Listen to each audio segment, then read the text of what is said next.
Hey guys, welcome to Crypto News, your daily source of info.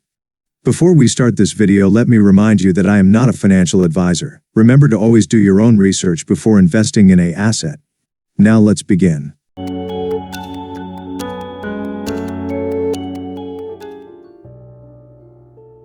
Peer-to-peer.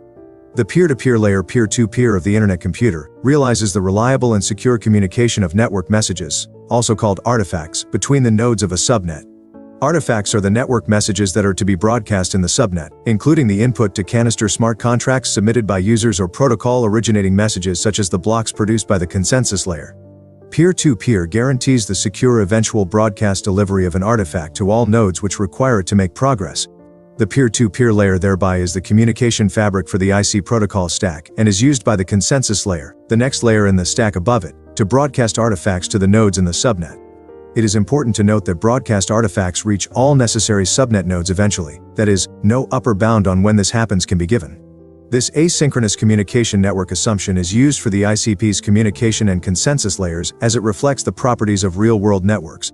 Gossip protocol. The peer-to-peer layer builds upon the basic principle of gossip. Gossip in communication networks works along the same basic principle as gossip among people.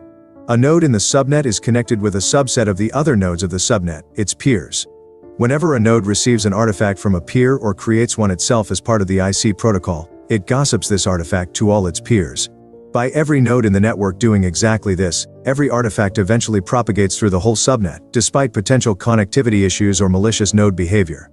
Adverts. Whenever a subnet node receives or generates an artifact to be broadcast, the node makes the artifact available to all peers. Every node doing so ensures that the artifact will eventually be delivered to all subnet nodes. However, doing so in a naive way by simply sending the artifact to all peers would result in nodes receiving as many copies of the same artifact as the node has peers, which unnecessarily consumes networking bandwidth for transmitting duplicate messages and reduces the achievable throughput of the subnet. This duplication of delivered artifacts in the naive approach is mitigated by nodes sending adverts for artifacts to their peers instead of sending the artifacts themselves. An advert specifies its corresponding artifact, but is a small message only containing the hash of the artifact to unambiguously refer to it, and some additional metadata.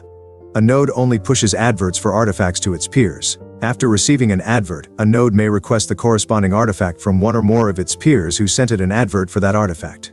Prioritization of artifacts. The peer-to-peer layer allows the prioritization of artifacts such that the more crucial artifacts are broadcast throughout the subnet nodes more quickly than the others.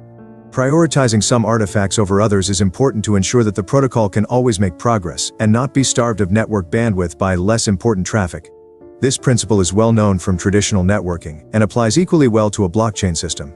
Security. To prevent denial-of-service DoS attacks, nodes will only request and accept connections with nodes in the same subnet. Subnet membership is managed by the network nervous system NNS. Thanks to the information stored in the NNS canisters, peer-to-peer can guarantee that all the communication between two nodes is encrypted and authenticated. By using TLS. Go even deeper. Peer-to-peer on the IC Wiki. Blog post on peer-to-peer. Thank you for watching. Make sure to subscribe, like, and share for more videos.